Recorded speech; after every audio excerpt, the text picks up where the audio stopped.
안녕하세요. 닥쳐라 정치입니다.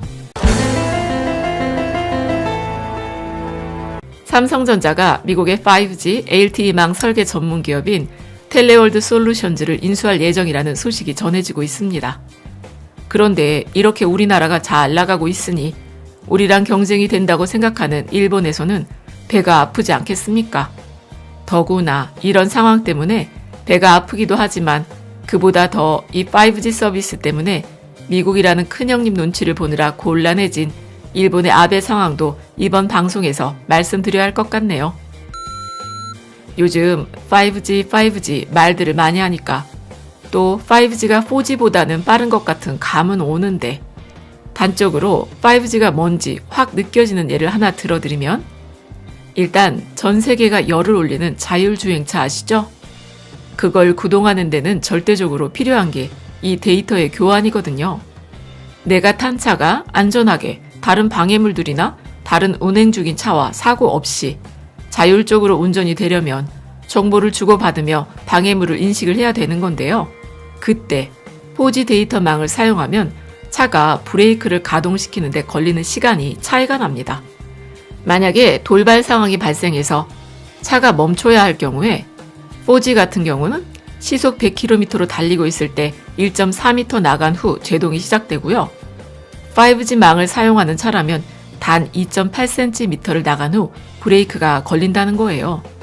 그러니까 2.8cm와 1.4m 엄청난 차이입니다. 즉 4G냐 5G냐에 따라서 목숨이 왔다 갔다 한다고 보면 되는 것이죠. 그리고 우리 인체로 비유를 해보면 핏줄과 비교할 수 있을 것 같은데 그래서 이 5G는 굵은 동맥으로 비유를 해도 되겠고 몸집이 작은 어린아이의 핏줄이 3G나 4G라고 한다면 5G는 어른의 굵고 튼튼한 동맥과 비유를 해야 될 것 같네요. 그렇게 교환해야 할 정보량이 넘칠 때 핏줄이 좁으면 순환이 안 되는 거랑 마찬가지니까. 그런데 삼성에서 인수한 이 텔레월드 솔루션이라는 회사는 미국에서 2002년에 설립이 되어서 해양 이동통신 사업자, 케이블 방송사 등에게 망 설계나 필드 테스트 등의 서비스를 제공해 왔었다고 합니다.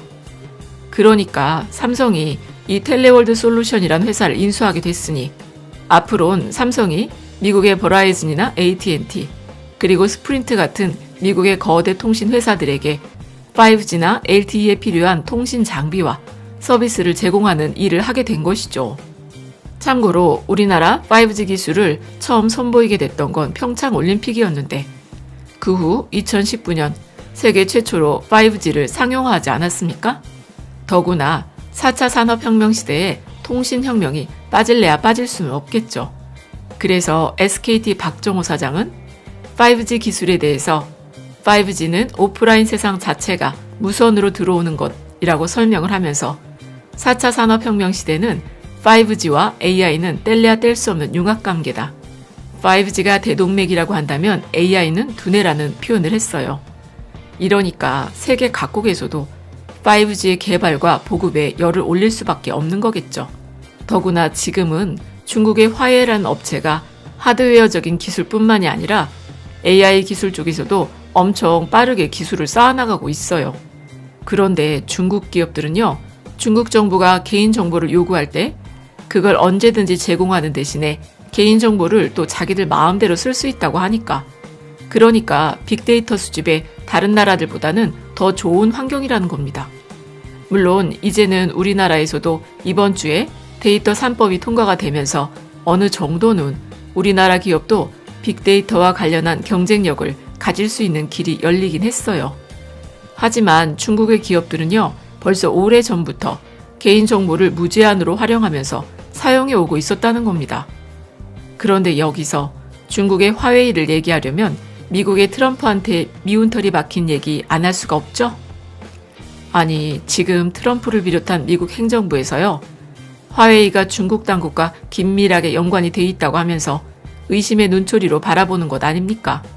그도 그럴 게 화웨이는 중국 정부한테서 1998년부터 460억 달러, 하나로 53조 원이 넘는 지원을 받아왔다고 알려졌었죠. 물론 모두 다 현금으로 지원받은 게 아니라고 해도요. 그래도 중국 정부가 기술 부분 인센티브라고 하면서 2008년부터 10년간 250억 달러, 우리 돈 29조 원을 지원해줬고요. 화웨이가 공개한 중국 정부의 공식 보조금 지원은 10년간 16억 달러, 1조 8천억에 달한다고 합니다. 게다가 수출금융이나 대출 지원으로도 160억 달러를 받았다는 겁니다. 그런데 중국 정부가 자국 기업인 화웨이한테 자기들 돈 좀 쓰겠다고 하는데 니네가 뭔 상관이냐고 말할 수는 있지만 국제시장에서 봤을 때 그런 행동은 반덤핑 관세의 중요한 원인이라는 겁니다. 그러니까 정부 지원을 받아서 제품을 싼 값에 팔아도 된다면 그건 곧 가격, 경쟁력을 갖추게 되는 거니까. 아니나 다를까 월스트리트 저널에서는 수치로 계량하기 어려운 지원이 있었다고 하면서 1998년부터 1999년 화웨이의 지방세 탈세 혐의와 관련된 소송에 중국 중앙정부가 이례적으로 개입을 했었고 그 소송은 또 몇 주 만에 해결이 됐다고 하는데 이러니 중국 정부와 화웨이가 긴밀히 연결돼 있다고 예상할 수가 있으니 트럼프가 그 난리를 치는 것 아니겠습니까? 그리고 미국과 우방인 영국에서도 앞으로 곧 5G를 상용화해야 하는데 이번 달 안에는 5G 장비에 대한 결정을 내릴 것 같아요. 아무튼 미국에서는 화웨이 통신 장비가 중국 정부의 스파이 활동에 이용이 될 수 있다고 하면서 동맹국들한테 화웨이 장비를 사용하지 말라고 요구를 해대고 있으니 미국과 기밀 정보도 공유하는 영국이라면 과연 어떤 선택을 하게 될런지 지켜봐야 되겠죠. 게다가 지난 16일 미국 하원에서는 화웨이 장비 구매 금지 법안을 만장일치로 통과시키기도 했어요. 그래서 이런 미국의 결정에 화웨이 측에선 지금까지 자기들은 중국 당국의 영향권 아래서 벗어나 있다고 주장을 하고는 있지만 앞에서 말씀드린 중국 정부의 지원 내용을 되짚어보면은 화웨이의 말을 100% 믿어주기 어렵다는 것이죠. 하지만 반대로 이런 소식은 중국의 입장에서는 가슴 아픈 뉴스가 되지만 경쟁국인 우리나라한테는 아주 좋은 기회를 가져다주는 소식 아니겠습니까? 참고로 얼마 전 방송에서요. 일본 도쿄올림픽에서 5G 장비로 우리 삼성 제품이 쓰여지게 된다고 전해드렸었는데 그래서 일본 2위 통신업체인 KDDI가 삼성전자를 5G 장비 업체로 선정했다는 뉴스도 소개해드렸죠. 그러니까 이 일본의 KDDI가 5G 기지 구축을 하기 위해서 투자하는 금액이 5년간 2조 3천억 원 수준이라고 하는데 글쎄 그 돈을 다 삼성전자랑 핀란드의 노키아, 스웨덴의 에릭슨에게 쓰겠다는 겁니다. 아니 이렇게 되면요. 아베 정부가 나서서 수출 규제까지 하는 마당에 일본의 기반 사업이라고 할 수도 있는 통신망 구축 사업에 한국 제품을 쓰다니 좀 아이러니한 상황이지요. 툭하면 혐한 이슈로 지지율을 유지하는 아베 마음 같아선 당연히 업계 1위 제품인 중국산 화웨이 제품을 쓰고 싶지 않았을까요? 하지만 트럼프가 눈을 시퍼렇게 뜨고서 지켜보고 있으니 그렇게 하기는 어렵다는 거니까. 그러니 아베 속이 얼마나 쓰라리겠습니까? 그렇다고 또 트럼프 말을 무시하기도 어렵고 지난번 옥수수 수입도 뻥카가 됐으니 속으로 자존심도 상하고 쓰리긴 하지만 이번에야 뭐 미국의 말을 들을 수밖에 없겠죠. 게다가 일본의 NTT, 소프트뱅크, 그리고 라쿠텐 같은 일본의 4대 통신기업이 앞으로 5년 동안은 5G 인프라 확충을 위해서 계획하고 있는 돈이요. 자그마치 33조 원 정도라고 합니다. 그런데 지금 상황에서는 마땅히 삼성 외에는 선택할 여지가 별로 없다는 거예요. 더구나 2018년 4분기에서 2019년 1분기까지만 보면은 삼성전자가 5G 통신 장비 부분에서 점유율 37%로 1위를 달성을 했는데 통신 장비 전체 시장에서는 화웨이가 1등을 했지만 5G 부분에서는 미국의 제재가 워낙에 강력하니까 화웨이가 제 힘을 발휘하지는 못하는 겁니다.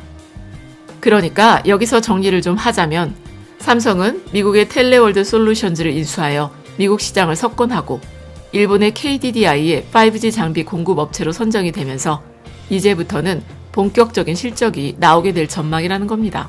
물론 아직까지는 5G 시장이 한국과 미국 정도에서만 상용화됐다는 한계점이라는 게 분명히 존재는 합니다. 그런데 최근에 시장이 아주 빠르게 발전하고 있는 걸 생각해 보자면 유럽에서는 전통적인 통신업체인 에릭슨이나 노키아가 진을 치고 있어도 초기부터 대규모 자본을 투자해 왔었던 우리나라 삼성이 앞으로 유럽 쪽에서도 더 큰 힘을 발휘할 가능성도 있다는 겁니다.